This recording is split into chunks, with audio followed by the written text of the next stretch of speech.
ঢাকা তখন নিঃশব্দ। মাঝরাত পেরিয়ে গেছে। শহরের বাতাসে এক অজানা উত্তেজনার গন্ধ। সেনাবাহিনী এলাকা যেন আলো ছায়ার খেলায় মগ্ন।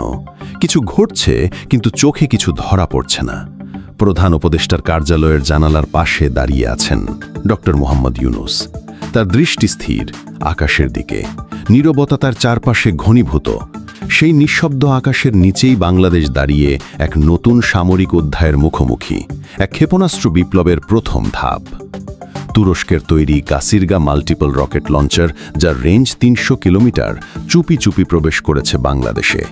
আন্তর্জাতিক নজরদারি ও দুকনৈতিক চশমার ফাঁক গলে এটি পৌঁছে গেছে নিজ গন্তব্যে। এটি ছিল না কোনো সাধারণ অস্ত্র চুক্তি, এটা ছিল এক দীর্ঘমেয়াদী ভূরাজনৈতিক গেমের প্রথম চাল। ৮ জুলাই ঢাকায় নামবেন তুরস্কের রাষ্ট্রীয় প্রতিরক্ষা সংস্থা এসিসবির চেয়ারম্যান অধ্যাপক হালুক গারগান। এটা তার প্রথম বাংলাদেশ সফর হলেও এর গোপন তাৎপর্য অনেক গভীর। সৌজন্য নয়, বরং এটি হতে যাচ্ছে এক কৌশলগত মোড় পরিবর্তনের বৈঠক।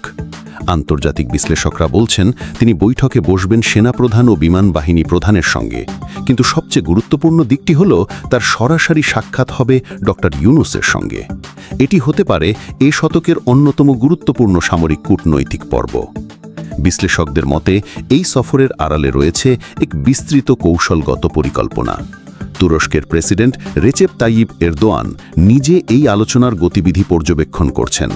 তার বিশ্বাস ২১ শতকের চূড়ান্ত যুদ্ধক্ষেত্র হবে বঙ্গোপসাগর অঞ্চল। যে দেশ এই জলসীমা নিয়ন্ত্রণ করবে তার হাতেই থাকবে এশিয়ার বাণিজ্য, নিরাপত্তা ও শক্তির চাবিকাঠি।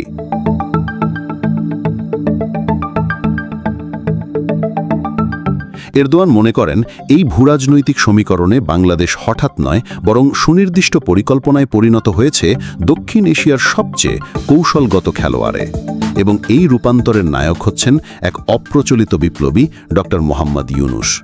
যুদ্ধ নয়, কূটনীতির মাধ্যমে তিনি গড়ে তুলছেন এক নতুন প্রতিরক্ষা বলয়, যে বলয় ভারতের ঘুম কেড়ে নিয়েছে।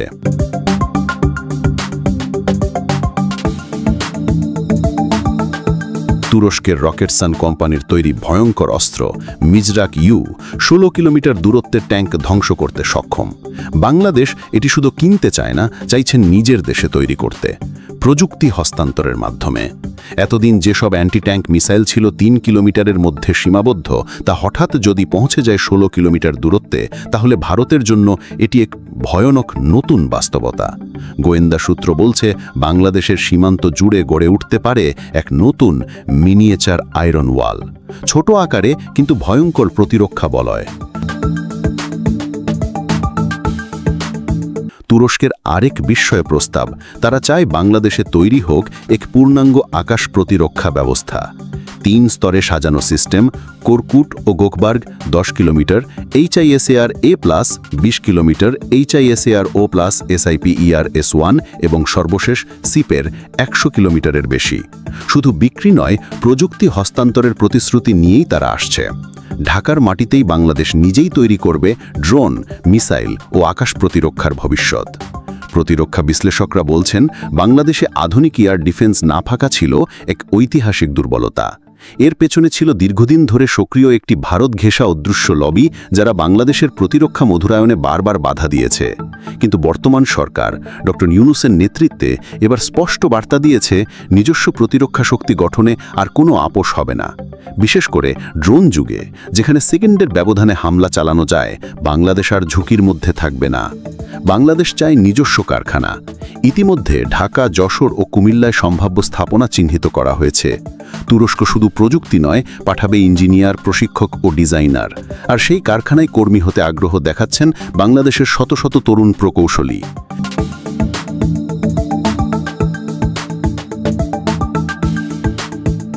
মেকানিক্যাল ও অ্যারোনটিক্যাল বিভাগের মেধাবীরা এখন এক নতুন সামরিক প্রযুক্তি বিপ্লবের স্বপ্ন দেখছেন। এই কারখানাগুলো শুধু অস্ত্র উৎপাদনের জায়গা হবে না, হবে এক নতুন গবেষণা দর্শনের কেন্দ্র। বাংলাদেশ নিজে বানাবে, ভবিষ্যতে রপ্তানিও করবে। তখন প্রতিবেশী দেশগুলোর জন্য বাংলাদেশ হবে শুধু বন্ধু রাষ্ট্র নয়, বরং এক দৃঢ় ও সমীহ জাগানো কৌশলগত শক্তি। ভারতের জন্য এই বাস্তবতায় জটিল নিরাপত্তা চ্যালেঞ্জ। তারা জানে চীন পাকিস্তানের পাশে যদি এখন বাংলাদেশও তুরস্কের সহযোগিতায় শক্তি অর্জন করে, তাহলে এক অদৃশ্য ঘেরাও তৈরি হবে ভারতের চারপাশে। দিল্লিতে শীর্ষ মহলে এখন আলোচনার কেন্দ্রবিন্দু। বাংলাদেশ ছোট নয়। অজিত ডোভালের নেতৃত্বে সীমান্তে নজরদারি বেড়েছে। সিকিম থেকে ত্রিপুরা পর্যন্ত প্যাটার্ন বদলে গেছে। কলকাতার হেডলাইন বলছে, নতুন বাংলাদেশ ভয়ঙ্কর হয়ে উঠছে। সামাজিক যোগাযোগ মাধ্যমে এক অদৃশ্য আতঙ্ক ছড়িয়ে পড়েছে। ৮ জুলাই একটি দিন মাত্র, একটি সফর, কিছু কাগজ, কিছু প্রস্তাব। কিন্তু এই সফরের পর আর কিছুই আগের মতো থাকবে না। ওয়াশিংটন, বেইজিং, দিল্লি সবাই জানে রাতের অন্ধকারে ঢাকা এখনই গোপন বিপ্লবের সূচনালিপি লিখছে। শেষ দৃশ্যে ডক্টর ইউনূস জানালার পাশে বাড়িয়ে, বাতাসে হালকা শীতলতা, তার পেছনে দাঁড়িয়ে কিছু তরুণ সেনা অফিসার, চোখে আগুনের মতো দেশপ্রেম। ডক্টর ইউনূস মাথা নেড়ে বললেন, যুদ্ধ নয়, আমরা চাই শান্তি, কিন্তু স্বাধীনতা রক্ষায় সর্বোচ্চ প্রস্তুতির বিকল্প নেই। তিনি তাকিয়ে থাকেন পূর্ব দিগন্তে, সেই দিগন্তে যেখানে হয়তো এক নতুন বাংলাদেশের সূর্য উঠছে ধোঁয়ার আড়ালে। অনেকে প্রশ্ন করছেন, আমরা কি নতুন এক অঞ্চলের অধ্যাপক খালুক গরগান পা রাখবেন ঢাকায়, বৈঠক করবেন, কাগজ ছাপা হবে, প্রস্তাব উত্থাপন হবে, কিছু একটা সইও হতে পারে, কিন্তু আসল চুক্তি কি সেদিনই হবে, নাকি আরো কিছু ছায়া কূটনীতি বাকি থাকবে? তুরস্কের প্রতিনিধির এই সফরকে ঘিরে রাডার জুড়ে বাড়ছে স্পন্দন। ওয়াশিংটন, দিল্লি, বেইজিং সবাই জানে এই সফরের পরে আর কিছুই আগের মতো থাকবে না। ভারতের দিল্লিতে তখন উদ্বিগ্ন মুখে প্রধানমন্ত্রী নরেন্দ্র মোদী চুপচাপ বসেছিলেন। ঘুরে ঘুরে বলছিলেন একটাই কথা, ঘিরে ফেলা হচ্ছে ভারতকে। অন্যদিকে রাতের ঢাকায় বাতাস হালকা ঠান্ডা। প্রধান উপদেষ্টার কার্যালয়ে দাঁড়িয়ে আছেন প্রফেসর ইউনূস।